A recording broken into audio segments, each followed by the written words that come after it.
জীবনের কোনো ক্ষেত্রে হতাশ হওয়ার কোনো সুযোগ নাই। আজকে পারিবারিক ভাঙন বলেন, ব্যক্তি পর্যায়ের আত্মিক ধ্বংসই বলেন, সমাজের বিপর্যয় বলেন, যাই বলেন, পিছনে একটা বড় কারণ আছে।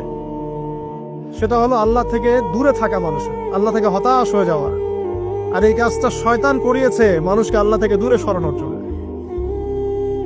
আল্লাহ রাব্বুল আলামিনের কাছে কেউ যদি যেতে চায়, মন থেকে যদি আল্লাহকে একটা বারও ডাকে, আল্লাহ তবে এক ডাকের মাধ্যমেও তার গুনাহ মাফ করতে পারে। দুজন ব্যক্তির ঘটনা পড়লাম।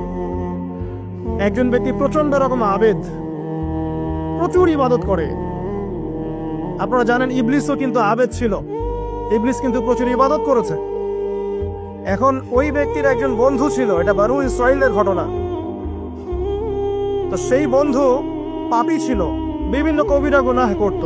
আর এই আবেদ ব্যক্তি বারবার তাকে নসিহত করত, গুনাহ ছেড়ে দাও, তুমি পাপ করছো, গুনাহ ছেড়ে দাও। তখন সেই ব্যক্তি যে পাপ করছে সে বলতো যে আল্লাহ কি তোমাকে আমার রক্ষক বানিয়েছেন? আল্লাহ কি তোমাকে আমার উপর দারোগা বানিয়েছেন? আমাকে আল্লাহর হাতে ছেড়ে দাও, আমাকে নসিহত করতে এসো না।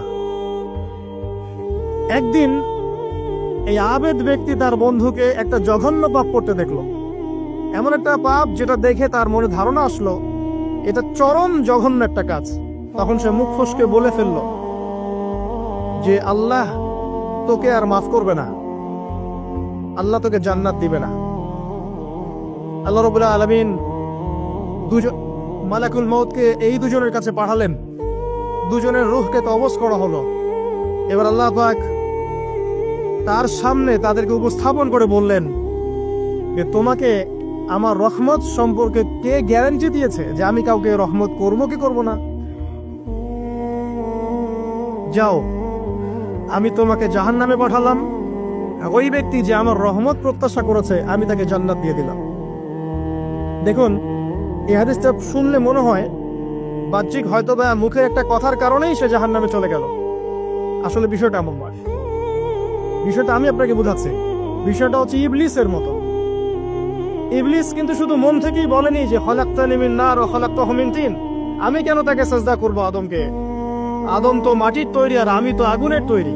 এটা ইবলিসের শুধু মৌখিক স্টেটমেন্ট ছিল না, কারণ কি ছিল? আবা ওয়াস্তাকবার, সে উদ্ধত হয়েছিল, অহংকার প্রদর্শন করেছিল। ভিতর থেকে ইন্টারনালি সে অহংকারী ছিল, সে আন্ডারএস্টিমেট করে কথাটা বলেছে, শুধু মৌখিকভাবে বলে নাই। কিন্তু ঠিক এই ব্যক্তির ঘটনা এমনই, সে মন থেকে অহংকারী হয়ে উঠেছিল, যদিও বা সে আবেদ ছিল। এখানে আমরা যারা প্র্যাকটিসিং মুসলিম হওয়ার চেষ্টা করছি, আমাদের জন্য এখানে নিদর্শন আছে।